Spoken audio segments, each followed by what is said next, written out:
Hi, good evening, everybody. I'm Colleen Doran. I'm a writer, artist, cartoonist, and I'm here to answer questions from my patrons on Patreon, but I'm going to be releasing this video for everyone to read. We're going to talk art, comics, books, and I hope that some of my answers will be enlightening, and I also hope they'll be coherent because I've been in bed with a migraine all day and I'm heavily medicated, and you can tell I don't feel well. I look like a basset hound, but I'm going to do my best, and let's get on with it. Questions for my patrons. Okay. First one is from Vash Stampede. First of all, apologies, Vash. I've been promising to answer these questions for you for ages, and I really appreciate all your support, and I keep putting this off, but now here we are. Thank you so much for being my patron. Vash wants to know, how do you know what to write? That's his first question. That's their first question. And the second question is, I've got to ask, how do you keep track of all the muscles, movements, shapes, compression, and extensions of the body? How do you know how to make the shadow and light look right? Well, these aren't easy questions to ask, but how do you know what to write is pretty personal and situational. What are you writing for? Who are you writing for? Are you writing for you? Are you writing for other people? Do you have a compelling need to express ideas? Do you have a compelling need to share? Do you have a compelling need to make up stories? What are you writing for? Um, First and foremost, I think you should be writing for yourself, deciding for you what is entertaining, interesting, or enlightening for you. If your work doesn't appeal to you, it's probably not going to appeal to anyone else. So write for yourself. And frankly, I think you already know what to write. You've written some fairly long, expressive posts on our Patreon page. You have a lot of things to say. There's no reason you can't write that way just for you. And uh, one of the things that's hard for a lot of people who are thinking about becoming creators for a living is I think a lot of people want to have been artists more than they want to be artists. The idea of being a creative person all the time, whenever you want, doing fun things, making pictures, making stories, the idea of that is really, really cool. The reality of that is very different. It's workmanlike. It doesn't mean, having nice dreams and waking up one day and just, the muse hits you in the head and tra la, stuff appears out of nowhere. It's discipline, it's self-discipline. In my humble opinion, you have to be as disciplined as an athlete. I used to be very athletic, and I'll be the first to say that I think that the self-discipline and scheduling that I put into my life, um, exercising every day for a couple of hours, actually helped me to be a better artist. It helped me to structure my life. Um, it probably won't serve you very well to just let the muse hit you and show up whenever she will. Treat your work like the job it is. And I think a lot of people lose interest in art making when they realize how workmanlike and labor intensive it actually is. Now, I'm not saying that's you, I'm just saying that that's something I run into a lot. It's easier to create when you want to than it is to create when you have to. So, like I said, I think you already know what to write. What I think your question really means is, how do I write to get other people interested in what I'm doing? And if there was an easy answer to that, everyone would do it. There is no easy answer to that. It's very arbitrary why one creator takes off and the next one doesn't. You just got to do, as a writer, what it is you feel interests you, and hope to God it interests other people. So how do you know what to write? Write what interests you. Now, the second question, how do you keep track of all the muscles, movements, shapes, compression, and extensions of the body?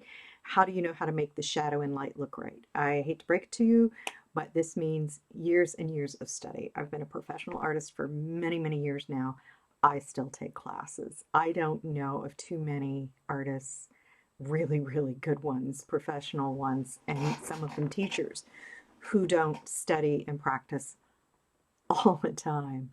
Um, you you um, you just have to educate yourself, and that means hours and hours and years of learning the hundreds of muscles and bones and the principles of light and shadow and color. There is no easy answer to this. I take classes to this day, as I said. I don't know of any artist who doesn't. You can always learn something. If I've been doing this for decades, longer than I care to admit at this point, um, uh, that should tell you something. It's not easy. It's workmanlike, it's craftsmanship. There are some things you learn so well that they come naturally to you. You don't have to look them up every time. Like, light striking from this area is going to be brighter on this side of an object than it's going to be on this side of an object. That's pretty basic, but a lot of people think that this stuff is some sort of trick, and it isn't. Back in the day, back during the Renaissance, artists were more educated than doctors. You you had to go through years of apprenticeship, not because it was all about gatekeeping. It was because it was all about uh, accumulating knowledge and skill. And it's just easier for some people than it is for others. If you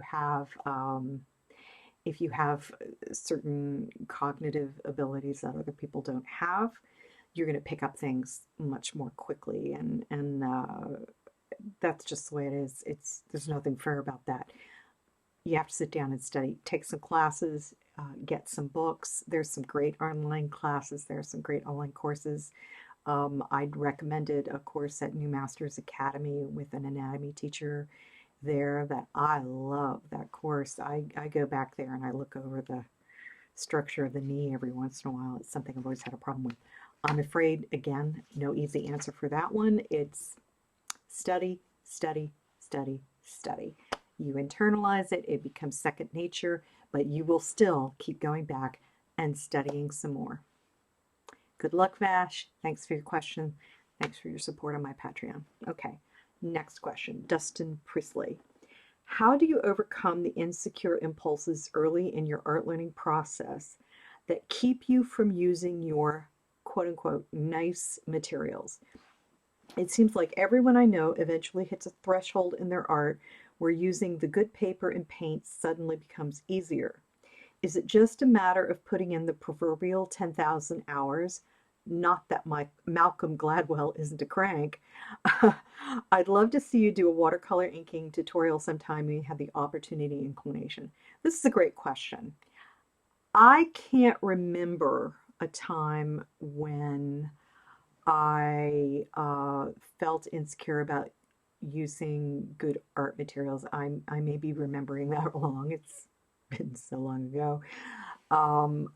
I probably grew up with the idea of believing that better quality art materials would make me a better artist, and that if I wanted to do a really good job, the expensive stuff was probably better. I mean, I think that may be a feature of coming from poverty, where you think if something is more expensive, it's probably better. Um, on the other hand, often the better art materials are more expensive, but I don't think I ever had that feeling where if I was using good stuff, I couldn't waste it. I've actually gotten rid of really, really expensive materials when they didn't meet my needs. I told people on Twitter once that I threw out my copies. I threw them in the trash or something, and people just went completely ballistic. You know, when I say we threw stuff in the trash out here, that really means is you take it down to the reuse shed at the dump, and then somebody can go get it. But like I'm gonna throw out $1,000 worth of Copics. But when I found out that Copics weren't light fast, I was like, I don't want to use this. I want to only use light fast materials. I don't think I ever got to came from a place where I thought, well, this is expensive. I can't use it. It has to be used on a good day. If anything, I feel like I've wasted a lot of stuff uh, by being too enthusiastic about getting materials that I didn't really need. Uh, I would, look for stuff on sale and then just go buy tons of it, and then, paint dries up right in the tube. It's ridiculous. Is it a matter of putting in the proverbial 10,000 hours? Malcolm Gladwell, I don't really agree with Malcolm Gladwell either. I think 10,000 hours will make you better at something, but I don't think it will make you an expert. It will certainly give you an advantage over talented, lazy people. Let me put it that way. I'm not one of those people that think that talent isn't real. I think it is. I just think it means cognitive and physical advantage, cognition and motor skills. But some people have more of that to begin with than others. The great news is that a lot of talented people are really lazy. So the 10,000 hours will put you ahead of somebody who is naturally more able than you will. But if they were to put in that 10,000 hours too, they'd probably run right over you. Anyway, I'd love to see you do a watercolor inking tutorial. I'd love to see that too. The camera setup and everything I have in here really isn't that great.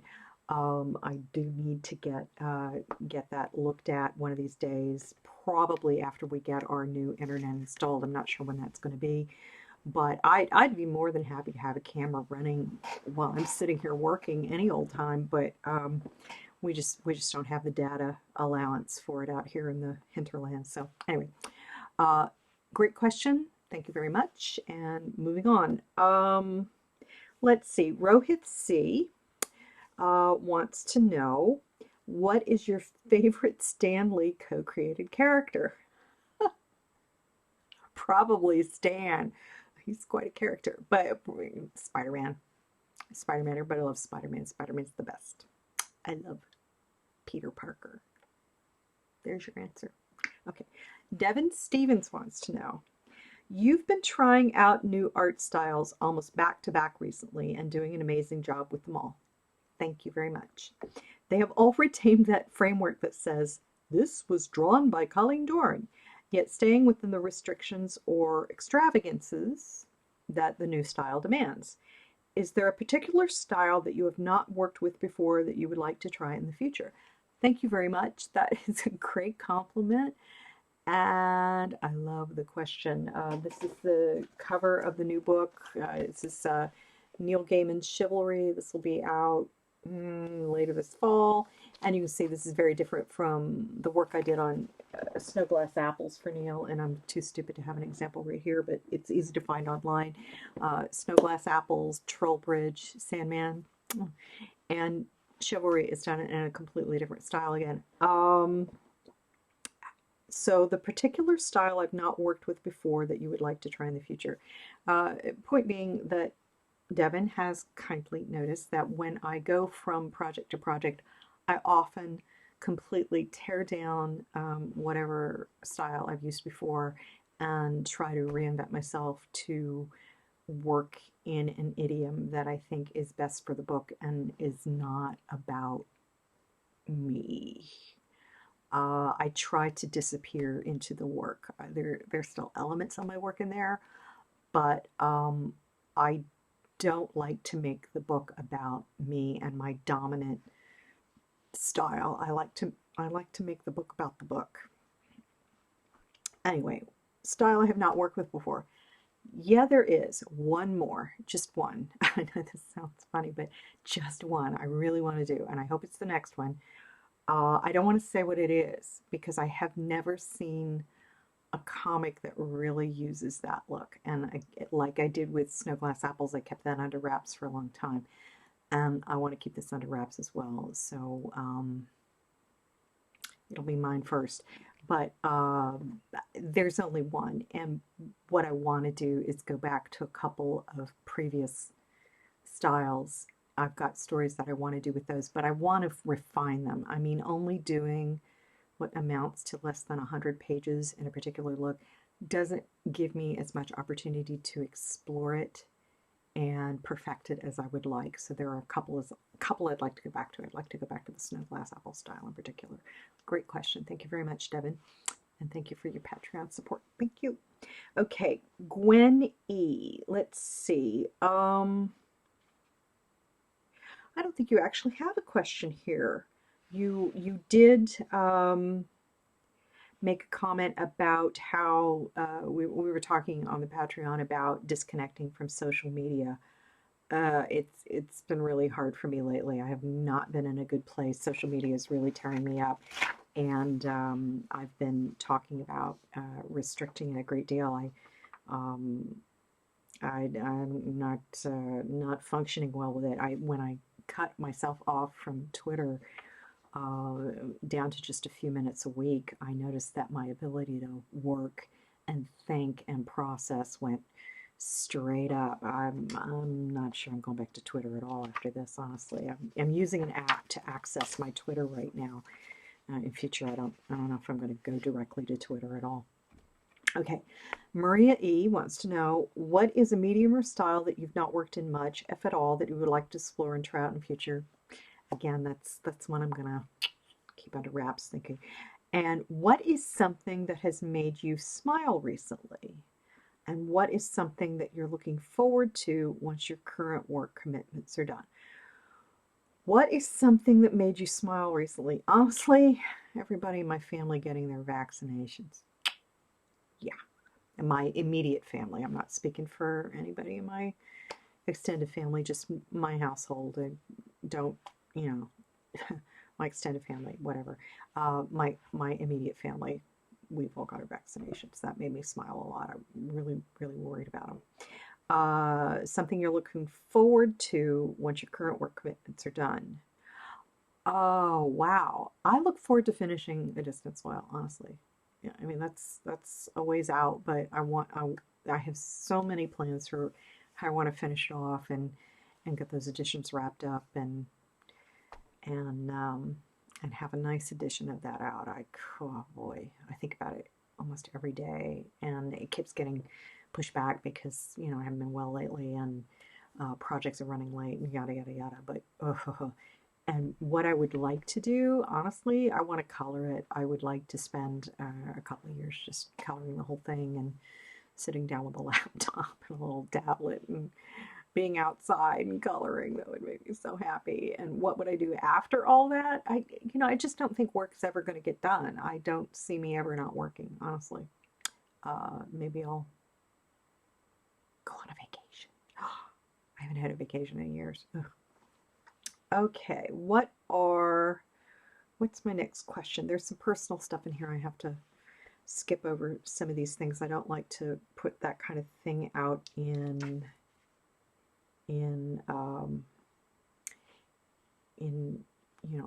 outside of the Patreon, so I'm going to skip over some of the stuff. Okay, Mike Keener.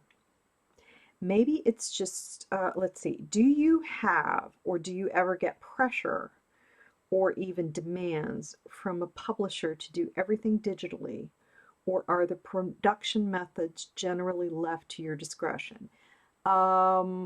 Yeah, sometimes. There have been a few times when, after I've taken a job, the publisher says, "Oh, we want it digitally," and I'll be like, "Oh, thanks a lot." Trollbridge, I was going to hand paint, and Dark Horse was like, "No, we want it digital," which it probably would have gone faster if I'd hand painted it, because I didn't have a clue how to do that kind of color digitally, and I wanted it to look like watercolor. So I probably spent 3 times as long trying to get it to look like watercolor than if I'd done it digitally.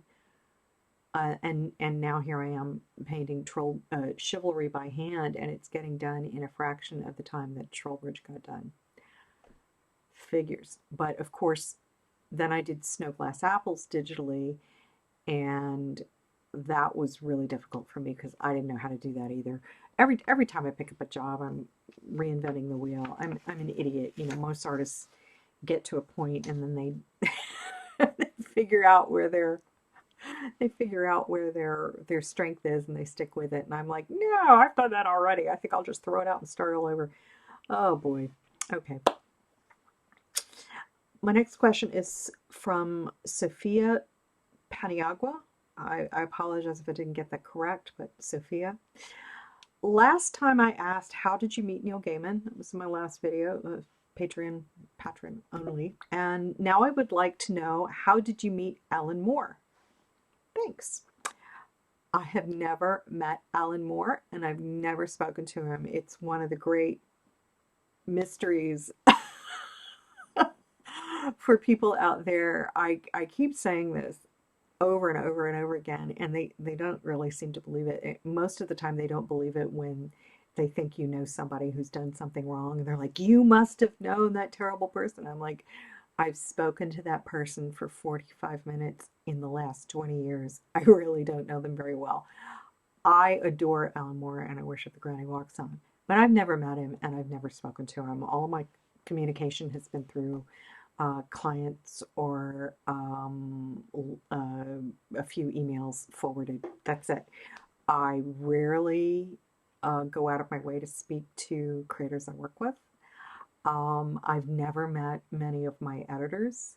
I don't know what they look like. If they were walking down the street, they could steal my wallet. And nothing would ever happen. I wouldn't know. Excuse me while I have some of this coffee. Iced coffee. Yes, I'm drinking iced coffee at 1 o'clock in the morning because I'm an idiot. And this will keep me awake all night, but you know, here we go. I love this stuff. I drink gallons of it. I kind of keep myself separate from a lot of people in the industry. I'm probably hard to believe it, but I'm actually quite shy, and I try to keep myself separate, a little aloof. I'd love it if it were aloof, but it just means I just mind my own business. Yeah, I don't know most of these people. I've met a lot of them. Some of them I, speak to on Facebook or whatever, but as for hanging out and having dinner and doing all that stuff, 90% of the time, no. I've never met many of my editors. I've never met many of my coworkers. I don't know them. And a lot of times people will ask me how well I know, gosh, you guys must hang out all the time. And I've like never hung out with this person. Never. I think probably people think I'm really good friends with Gail Simone because we're very friendly on social media, but I don't think we've spoken face to face for 15 minutes. That's the truth. And I would love to meet Alan Moore. I think he's a great genius, but I also don't want to impose. I understand the necessity for boundaries, professional boundaries. I'm really good about keeping them. I don't think I was very good about that early in my career, and it got me in a lot of trouble. I think there are, a lot of creepy older men and really pushy people in the industry, and man, they really messed me up, and that taught me a lesson. It's like, just because somebody in the industry doesn't mean that they're when they get close to you, that doesn't mean they're trying to be helpful. It just means they're trying to exploit an association, or they're trying to get information about you to screw you over later, or any number of things. But parasocial friendships, I don't have them. I just don't. I'm like, I know the difference between real friends and professional relationships, and I like I said, vast acres of respect for Alan Moore, but no relationship there, not a bit.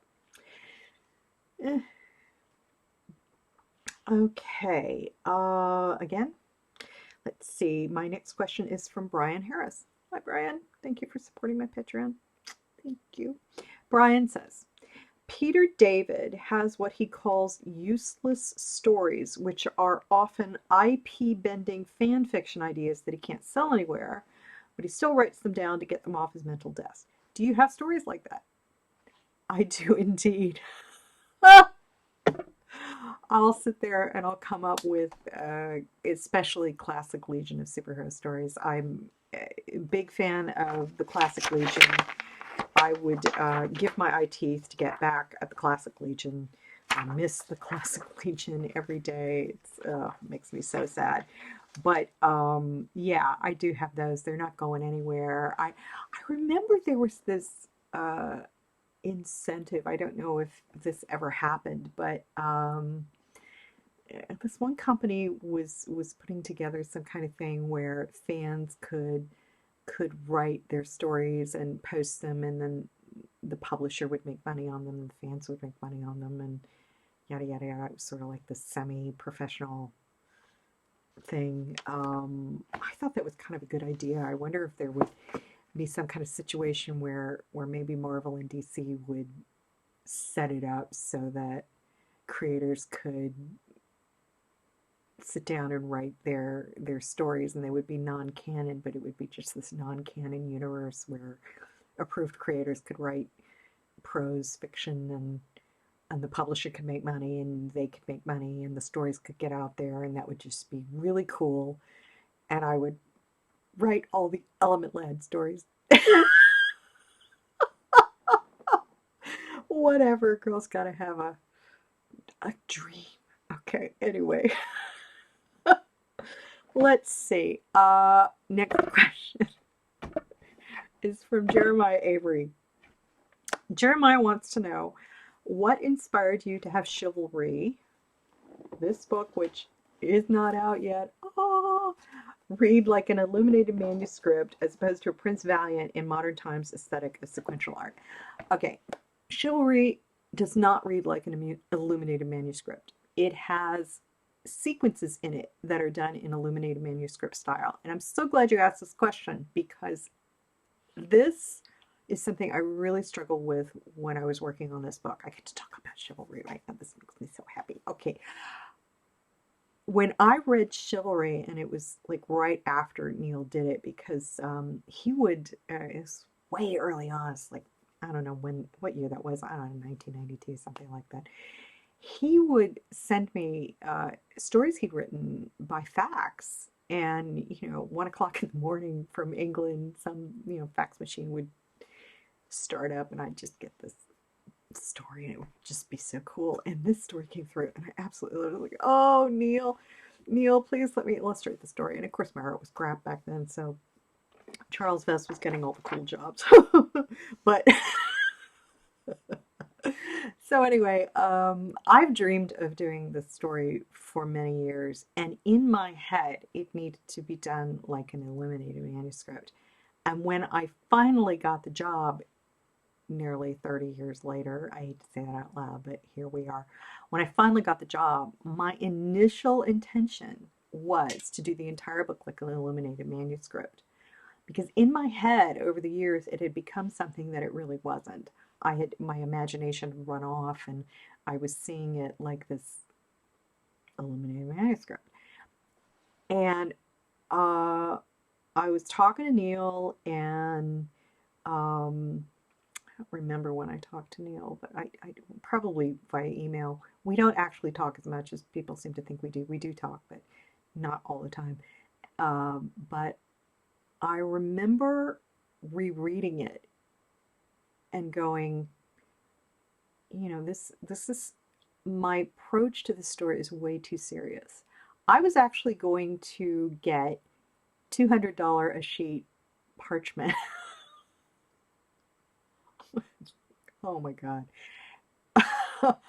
And do all of the art as an illuminated manuscript, and then have you know, have it scanned for publication, and then do then hand bound, have the book hand bound, and there would be this one copy of this one comic book.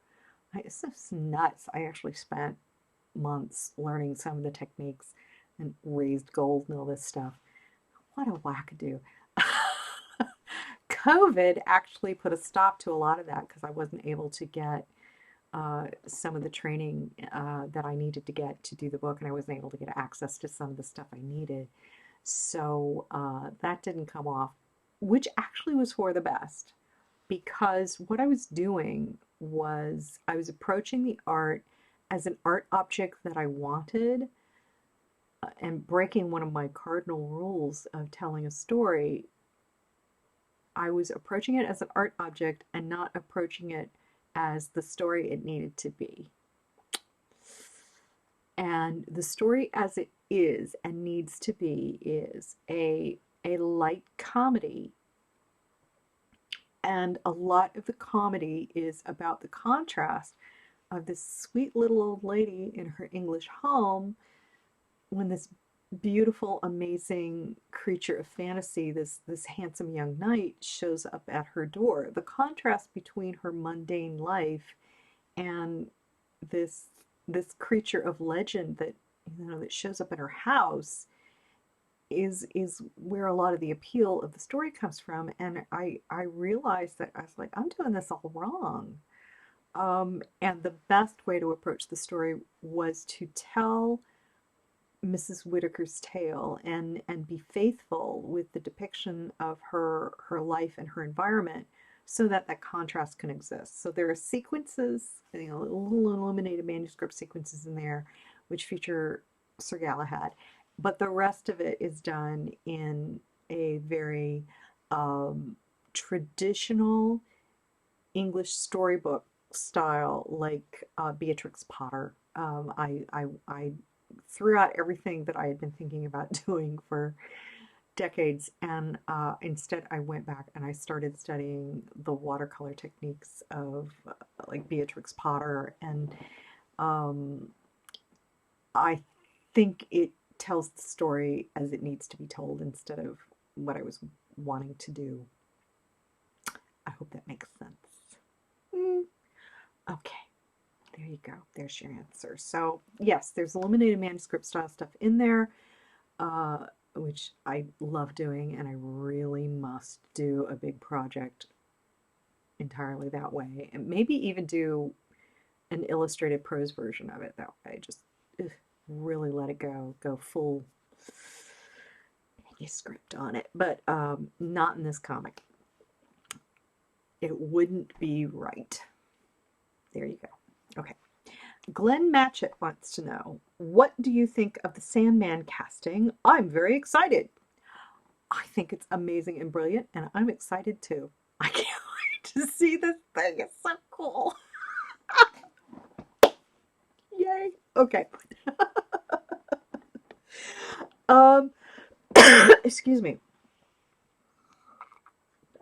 The whole idea left me breathless. Okay. Claudia Sylvia wants to know, if you wrote an A Distant Soil spin-off alternative universe retelling, what characters would you focus on and what story would you tell? Oh, vast, easy. I got so much headspace with Bast in it. I've spent a lot of time on Aaron's backstory. If you've been on the Patreon page for a while, you'd know that there are excerpts of prose fiction on there that I've never published anywhere else. It needs a lot of work, but what I'll do sometimes, I call it fanfic of my own stuff. I'll just sit down, I'll start, and it will help me to cement some of the ideas that I want to end up in the real story, but there's a lot of junk in there that I don't want. But Aaron and Bast, honestly, they fascinate me. I love writing stuff about them. They have the deepest backstory of any characters in the series. Final question. Yeah. from Sean Elliott. This is a good one. I don't even know if I have an answer to this one. If you were to have your own gallery of those you are closest to, a la the Endless and Sandman, whose sigils would you hold? And what would be your sigil? Oh my God. I don't even know. Whose sigils would I hold? Gee whiz. I don't know. I would like to hold Neil's sigil. That sounds dirty. Probably shouldn't have said that. Whose sigils would you have? What would be my sigil? I don't know. A pencil, I guess. Boy, that's a cool question. I don't have any idea. I don't know how comfortable I feel with the idea of summoning somebody with an object. Um, that sounds weird. I don't really know. I kind of feel uncomfortable with that, with having a gallery of people and bringing them, having power over them with a sign. What an odd thing to do. What if I had that? I don't know. Who's such a, I don't know, maybe Dorothy Parker, she's dead. I'd like her wit. But people I'm close to, boy, that is interesting. I honestly feel so uncomfortable with the idea of being able to somebody at will, to call somebody at will. I don't like it. I wouldn't do that. I honestly wouldn't do that. I think it would creep me out a little bit. Just even to have that power, that would bother me. I wouldn't want that. If I was really close to them, it would be the last thing I'd want to do to them. Does that make any sense? If I weren't really close to them, and I wanted to have power over them, it'd be a completely different list. It'd be like, look at Leonardo da Vinci's sigil, and I would like, teach me how to paint. That kind of thing. I don't know. That is an interesting question, though. That's kind of cool. Thank you for that. Anyway, so I have answered all of these questions in only about a half hour. That's great. And I'm going to finish this video and I'm going to upload it. And I don't know how much energy I have to get back to where you can see the painting station here. This is new. I used to, my drawing board is right here, and I used to have all of my drawing stuff right in this space, and I would switch it out. But finally, I've got a painting station set up there. That makes me really happy. It saves so much grief and aggravation switching stuff out. The one great piece of advice that I've learned over the years, I'm always listening to audiobooks, and a lot of my focus lately has been on willpower and the idea that willpower is a muscle that you can wear out. And the best way to make sure that you get stuff done is to set up your entire environment to remove any obstacle to getting stuff done. And I foolishly, for many years, was like, well, I only need one drawing board. And how lazy do you have to be to not want to move stuff from here to here to get things set up so that you can draw or paint? And the answer is it gets in your way. Stuff gets in your way. And just that little moment of hesitation that keeps you from just sitting down and doing stuff can ruin your whole freaking day. So I finally set up a separate workstation here. I started out in here with a couple of, I think 3 workstations in here, and I was like, oh, it's too much clutter. What a mistake that was. I'm now back to 3 workstations, and so the painting station is over here, and I can just go over there and paint, and I can come over here and draw, and that makes me a happy woman. I actually quit painting for a long time just because it was so inconvenient to paint.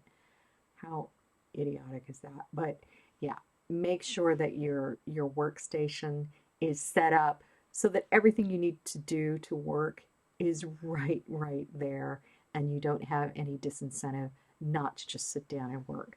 That's glorious. It's so simple, so easy, but it really does a trick. And also, I want to tell you about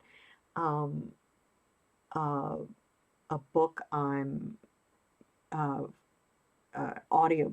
I've been doing lately. I've been uh, going through a lot of Laura Kinsale romances. I've always had a thing for her stuff.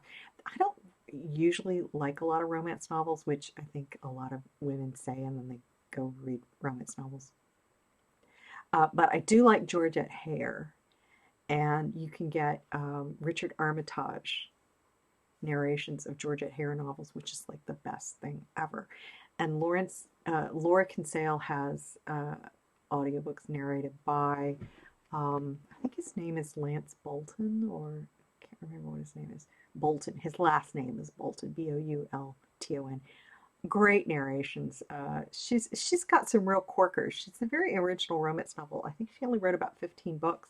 She hasn't written anything in a while. I read somewhere that she was burnt out and everything, but they're really entertaining. I get a real kick out of them. And she writes well, and she's got some original ideas.